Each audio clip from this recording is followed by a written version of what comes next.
ഇന്ന് ലിസാസ് ഫ്ലേവേഴ്സിൽ കൂടെ നല്ലൊരു വെജിറ്റബിൾ സ്റ്റൂ ആണ് ഞാൻ കാണിച്ചു തരുന്നത്. അതായത് അപ്പത്തിനും ഇടിയപ്പത്തിനും ഒക്കെ പറ്റിയ നല്ലൊരു വെജിറ്റബിൾ സ്റ്റൂ. ക്യാരറ്റും പൊട്ടാറ്റോയും ഗ്രീൻ പീസും ബീൻസും നട്ട്സും എല്ലാം കൂടെ ഇട്ടിട്ടുള്ളതാണ്. അപ്പോൾ പിള്ളേർക്കൊക്കെ ഇത് ഇഷ്ടമാവും. അപ്പത്തിൻ്റെ കൂടെ നിങ്ങൾക്കും ഇത് ഉണ്ടാക്കി കൊടുക്കാം. അപ്പോൾ എല്ലാവരും ഒന്ന് ലിസാസ് ഫ്ലേവേഴ്സിൽ കൂടെ ഇത് കാണുക, ഉണ്ടാക്കി നോക്കുക. ലിസാസ് ഫ്ലേവേഴ്സ് സബ്സ്ക്രൈബ് ചെയ്യുക. ഫ്രണ്ട്സിൻ്റെ അടുത്തൊക്കെ പറഞ്ഞ് അവരെ കൊണ്ടും സബ്സ്ക്രൈബ് ചെയ്യിപ്പിക്കണമല്ലോ.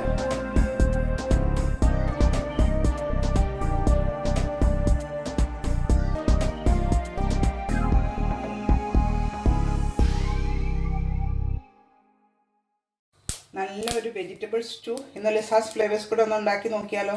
അതായത് അപ്പത്തിനൊക്കെ പറ്റിയ നല്ല വൈറ്റ് കളറിലെ വെജിറ്റബിൾ സ്റ്റൂ എങ്ങനെയാണ് ഉണ്ടാക്കുന്നതെന്നാണ് ഞാൻ കാണിച്ചു തരാൻ പോകുന്നത്.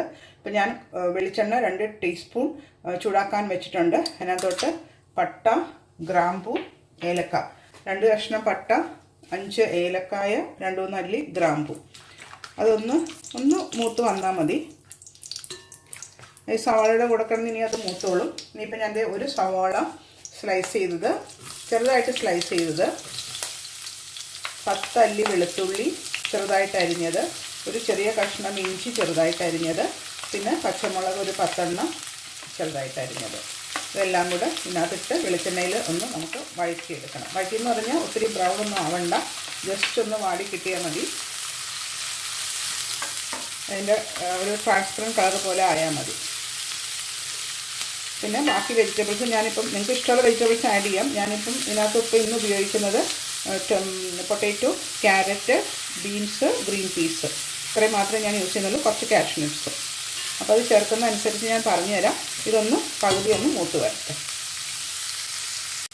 ഇപ്പോൾ വെജിറ്റബിൾ സ്റ്റൂവിനുള്ള സവാളയും ഇഞ്ചിയും വെളുത്തുള്ളിയും പച്ചമുളകും ഒക്കെ ഒന്ന് മൂത്ത് വന്നിട്ടുണ്ട്. ഇതിനകത്തോട്ട് നമുക്ക് പൊട്ടാറ്റോ ചെറുതായിട്ട് അരിഞ്ഞത്, ഞാനിപ്പോൾ ഒരു പൊട്ടാറ്റോ ഇതിനകത്ത് ആഡ് ചെയ്തിട്ടുള്ളൂ. ഒരു ക്യാരറ്റ്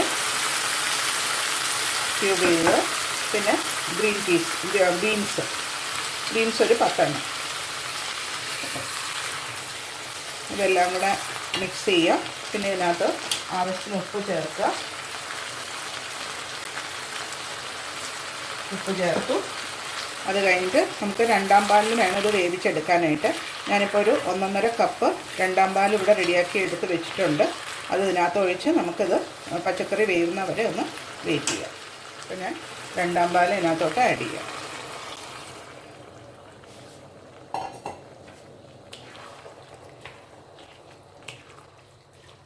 നല്ല കളർഫുള്ളായിട്ട് നല്ലൊരു വെജിറ്റബിൾ സ്റ്റൂ ആണ് ഇത്. പറ്റുന്നതൊന്ന് ട്രൈ ചെയ്ത് നോക്കണം. ഇനിയിപ്പോൾ ഇതൊന്ന് മൂടി വെച്ച് ഞാൻ വേവിക്കാൻ പോകും.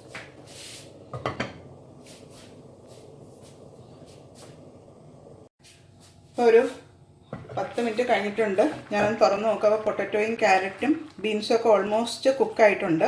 ഇതിനകത്ത് 2 ഇൻഗ്രീഡിയൻറ്റും കൂടെ ആഡ് ചെയ്യണം. അതായത് ഗ്രീൻ പീസും അണ്ടിപ്പരിപ്പും അതും കൂടെ ആഡ് ചെയ്തു. ഇനി ഇതും കൂടെ ഒന്ന് വേവാനായിട്ട് വെയിറ്റ് ചെയ്യണം. വെയിറ്റ് ചെയ്ത് കഴിഞ്ഞിട്ട് തലപ്പാലും എടുത്ത് കഴിഞ്ഞാൽ നമ്മുടെ നല്ല വെജിറ്റബിൾ സ്റ്റൂ റെഡിയായി. ഇനി ഇതും ഒന്ന് ഈ ഗ്രീൻ പീസും കൂടെ ഒന്ന് വെന്ത് കിട്ടട്ടെ. അതുവരെ നമുക്കിതൊന്ന് മൂടി വെച്ച് വേവിക്കാം. ഇപ്പം നമ്മുടെ ഗ്രീൻ പീസും അണ്ടിപ്പരിപ്പൊക്കെ വെന്ത് കാണും. ഇനി ഇതിനകത്തോട്ട് തലപ്പാൽ ഒരു 3/4 കപ്പോളം നല്ല കട്ടിയുള്ള തേങ്ങാപ്പാലും കൂടെ ആഡ് ചെയ്യാം. ഇനി എന്നിട്ട് അടുപ്പങ്ങ് ഓഫ് ചെയ്യാം.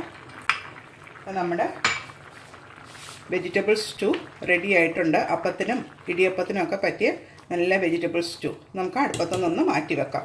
അപ്പോൾ ഇതെല്ലാവരും ഒന്ന് ട്രൈ ചെയ്ത് നോക്കണേ.